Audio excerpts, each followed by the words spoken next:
Bama had 44 days to get ready, and Nick Saban got his team ready to roll. And, you know, they have one penalty the whole game. And that says a lot about the preparation. But that twice. Let's take another look at the highlights. That was so good. Two here. Exactly. As we were saying, here's Mays. This is unfortunate, Desmond. I mean, this is the only time anybody's ever taken a punt any distance against LSU all year. And he might have made wing miss, but he pulls up. I know. I didn't know what was wrong with him when he pulled up, when he saw the punter like that. But then you saw him limping to the sideline. Tough way to go out of the national championship game, his last game, but a huge play for their offense, putting them in position for at least a field goal. And it was interesting, Nick Saban said we pretty much did everything on offense and defense the way we did last time. That was really one of the only change-ups and differences they had from their first game to this game. He was a guy that he wanted to get redemption. He made mistakes the first time. He was really distraught. The dump down here, McCarron hit as he throws. They're short, and in comes a familiar scene, a short field goal attempt. But this is what you want, a chip shot, not a 45-yarder. Well, but still, you wonder with what happened in the last game, Hal Shelley in the Alabama field goal situation, would they make that first one to maybe get their confidence? Logan gives him a little, who knows what he said there. His ear a little bit. His ear. You made that one. Exactly. Norwood. Again, somebody had to step up with number 4 out of the game, and it was the sophomore. Little used all year. Yeah, he was. But how about, again, 1st and 10, play action, an amazing effort to go over the top of Tyrann Mathieu. Now, they went after Mathieu.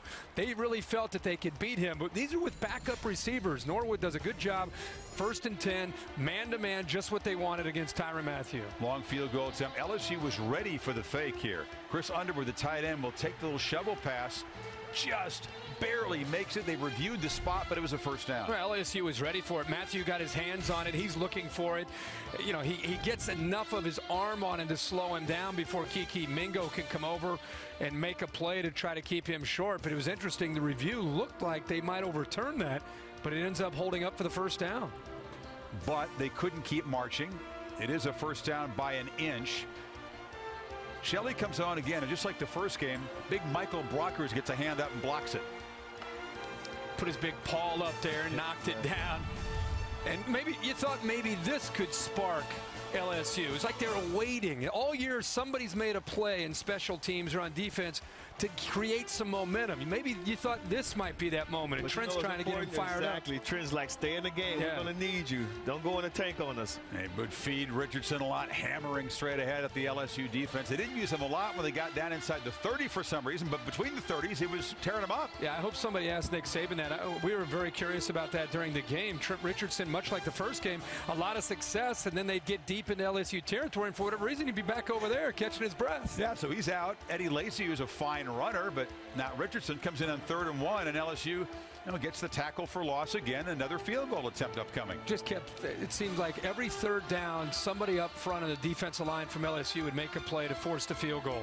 Meanwhile, though, LSU's offense and Jordan Jefferson, New Orleans native, won a state championship in this building. Desmond, from the first snap, didn't look himself. No, he really didn't. And there were some unforced errors. You had some false starts. You had a fumble snap. It just seemed like they weren't comfortable. I don't know what was his deal tonight, but he couldn't get into a rhythm at all. On that snap, he's actually looking at the defense as the ball's in the air. That's a tough way to catch a snap from a shotgun. And there was another snap when his hand was right up in the center, and he still fumbled the snap. Yeah. Just before half, McCarron's got him marching again. Once again, Norwood for 20, and it's a first down.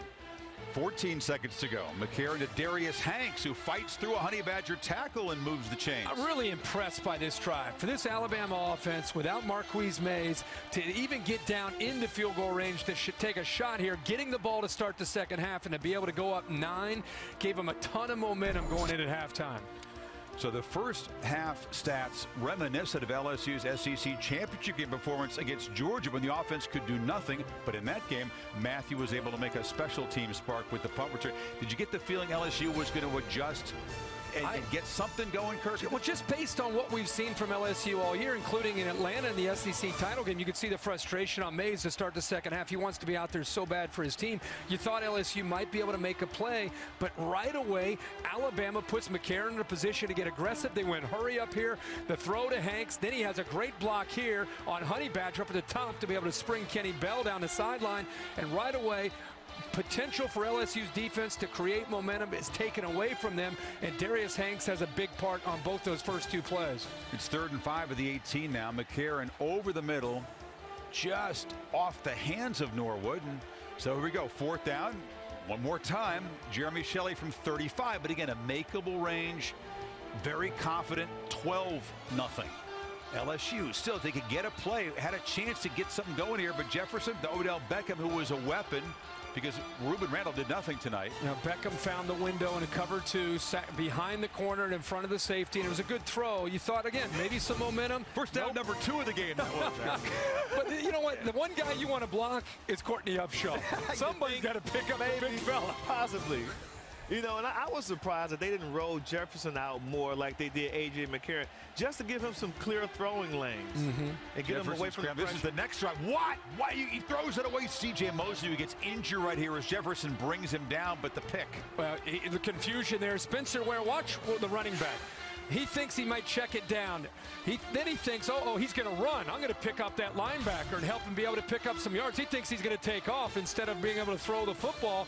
But instead of running, there's miscommunication. He flips it, shovel pass, and there's Mosley to be able to make the big interception. Again, great field position. He would leave the game. Alabama losing star players in the game, but continuing to grind on, continuing to move close and get in field goal range. And what a shock. Here he comes. But this one, whoop, whoop, whoop, just slides to the And look at this. This game could not be more one-sided, and yet it's a 2-possession game. All you need is one play to try to change the complexion of the football game. How about old Nick Gentry, the backup nose tackle, a little sawed-off guy plowing in there. He made some impact plays. He sure did. He's a grinder. Guy that's known for his leverage in his hands, just relentless, and he played well tonight. And then Ed Lacy comes in and just grinds out. You know, Kirk, I'm watching this game, and you just know LSU's defense, they're starting to get tired. You know, you know, at some point, they're going to break. Is this the touchdown? At the goal line, Eric Reed just knocks it out of the hands of Brennan Gibson. In the first matchup, Reed made a play near the goal line. Gibson was involved in that. He brought Reed actually over to take the ball away from Michael Williams, and this time he was able to knock the ball away from Gibson there. You feel like another field goal attempt? Let's bring on Shelley out here. This one's from 44. Whoop, right through. 15-0. 5 field goals for Saban. They still can't find the end zone, but they build on their lead. 15-love. And at this point, the Jarrett Lee chance began here at the Superdome. A lot of LSU fans thought you might see Jarrett Lee come into the game for Jordan Jefferson.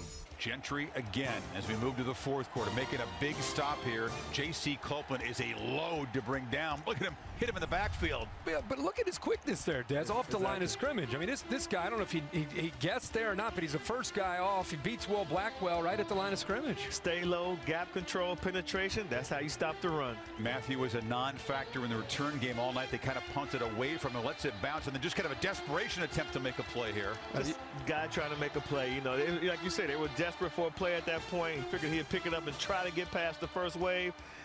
Kilpatrick was all over it. You see Drake Kirkpatrick and that Alabama defense, they wanted a piece of Honey Badger tonight. It's a pretty talented first-round corner. Cover and punch. Still, Jefferson in there, no lead. They finally crossed midfield right there. Not only across midfield, it was the first time he was assertive. First time he took the ball and just went and wasn't hesitant. Exactly. But after a loss in the first down play, big hit by Sinceri. That might have been a touchdown. The freshman Landry had a step there. He actually looked like he was going to be able to score, and Jefferson would love to have that one back, but Sinceri got there just in time to be able to force the early throw. What do you got on 4th and 18 for me?